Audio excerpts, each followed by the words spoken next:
Here are the latest updates from the Pna Newsroom. With a recent transition at the Defense Department, a high-ranking official said the military's handling of matters in the West Philippine Sea will still remain.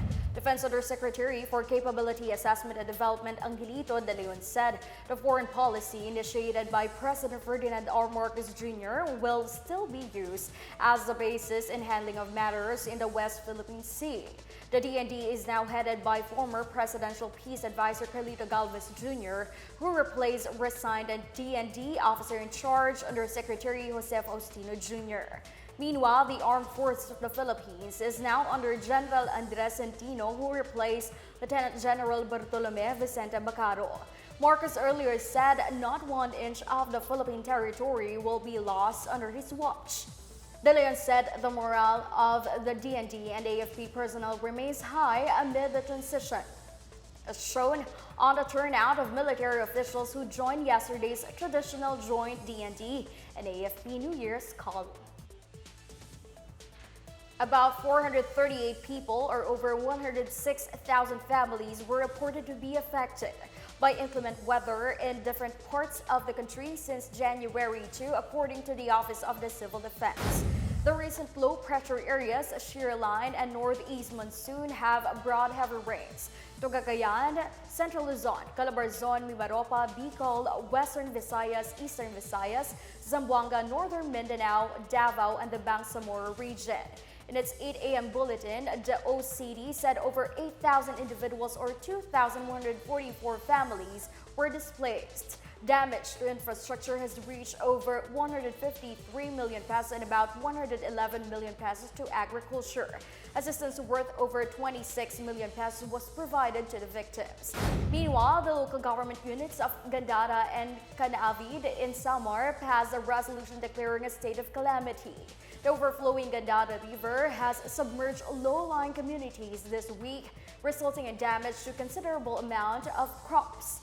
In Canavid, eastern Samar, 28 villages were submerged in flood due to the effects of the low-pressure area and shear line. The declaration of state of calamity will allow the utilization of the Calamity Fund to aid affected residents.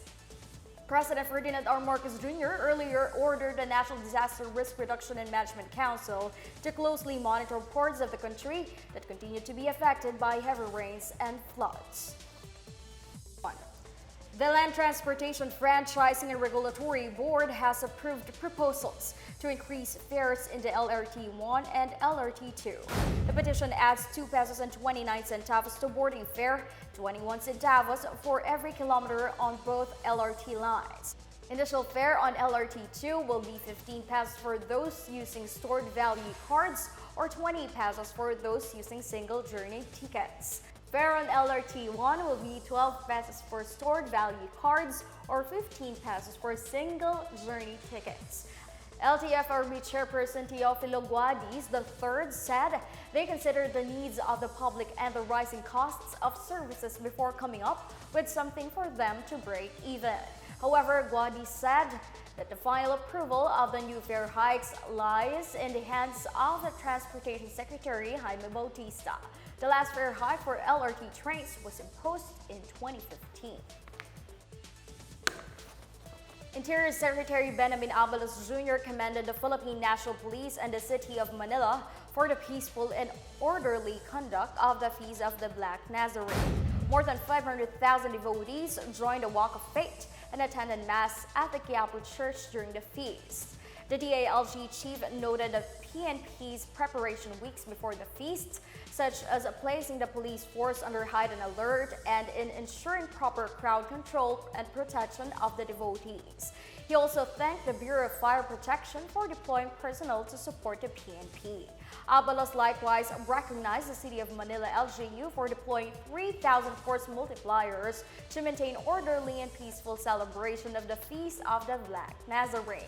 He also commended the Quiapo Church for introducing the Walk of Faith procession from the Carino Grandstand to Quiapo Church as an alternative to Traslacion. That's the latest and biggest stories from the Pna Newsroom. For more news content, visit our webpage or head on to the Philippine News Agency's Facebook and Twitter accounts. We're also shown on the social media pages of the Presidential Communications Office and Radyo Pilipinas RP1. Station for more news updates, I'm Stephanie Sevillano. We tell stories that inspire change.